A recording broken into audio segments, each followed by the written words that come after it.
Good evening, and welcome to the Moreau Lake State Park Astronomy program, in conjunction with Adirondack Skywatchers.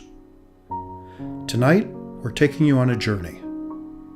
Not just a journey through space, but through time itself, back to the formation of our universe, to the start of us all.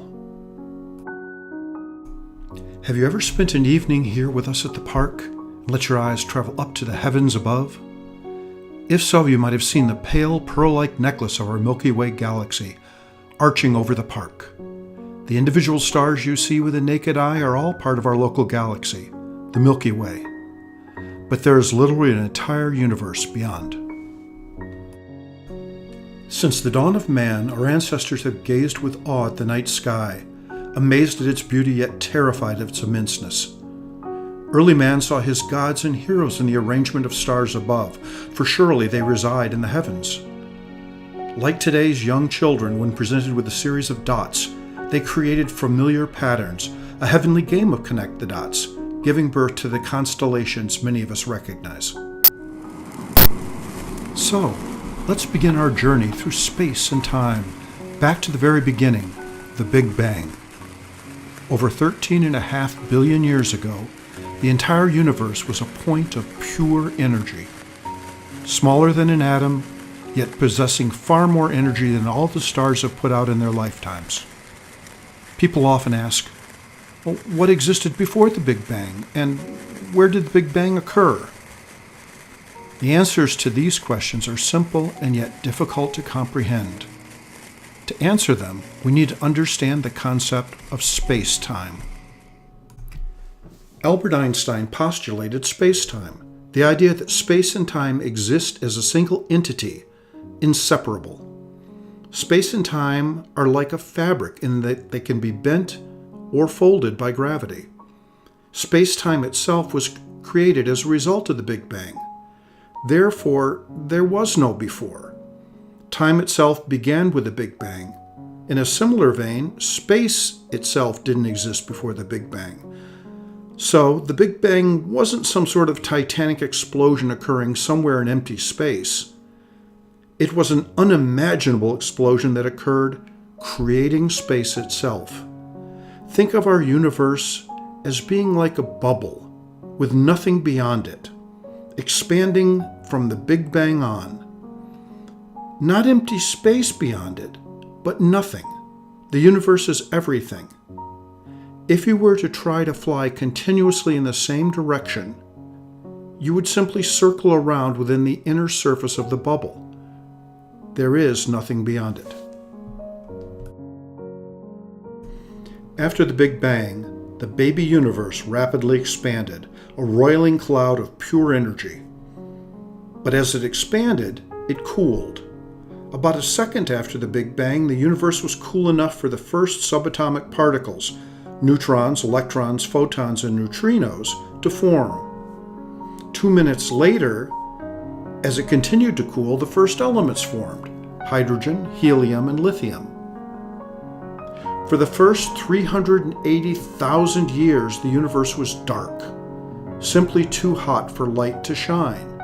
It consisted of a thick soup of dense plasma formed by these early atoms smashing into one another at high temperatures and creating a light-scattering fog. Then, as it cooled further, atoms began to recombine, creating a transparent electrically neutral gas, and finally setting loose the initial flash of light created by the Big Bang explosion. This explosion was so unimaginably large that it echoes down through time to us today. If you tune a radio or TV between stations, the static you hear is the cosmic microwave background radiation created by the Big Bang, that initial flash of light. After that flash, the universe was dark, without any light, since stars had yet to form.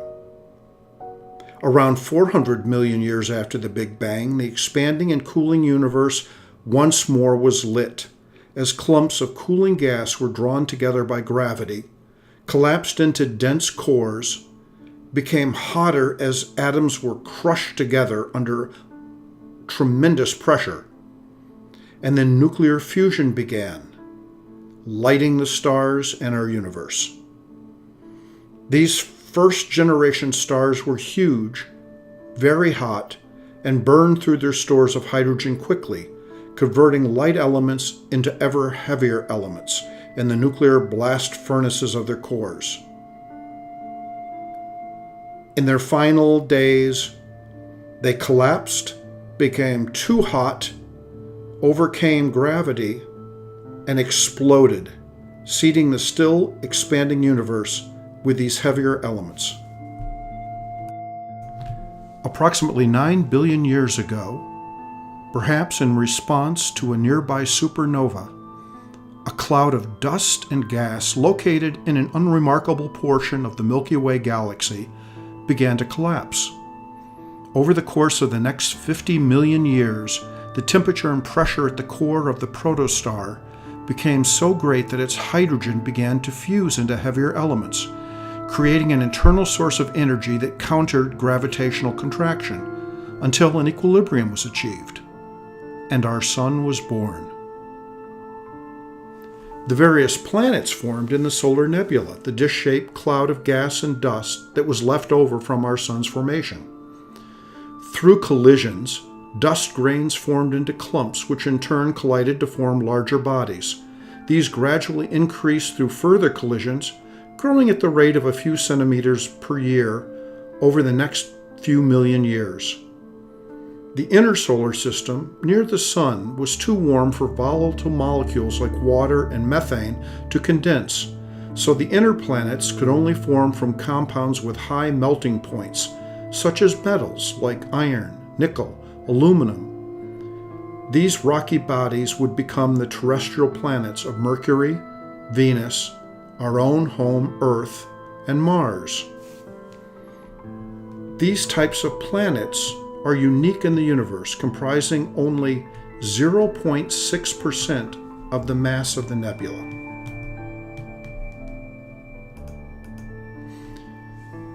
Further out, the giant planets, Jupiter, Saturn, Uranus, and Neptune, formed beyond the frost line, which is the point between the orbit of Mars and Jupiter, where the material is cool enough for volatile icy compounds to remain solid.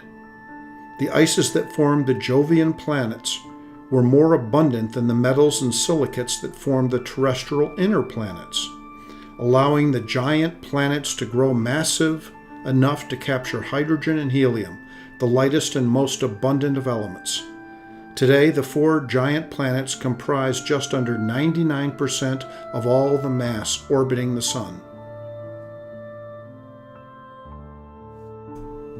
So, since our solar system is made of the remains of earlier stars, so are you and I. As Carl Sagan once said, the nitrogen in our DNA, the calcium in our teeth, the iron in our blood, the carbon in our apple pies were made in the interiors of collapsing stars. We are all made of star stuff. We hope you've enjoyed this overview of our universe, and that you'll join our staff and astronomers as they turn their telescopes and binoculars skyward to view its wonders.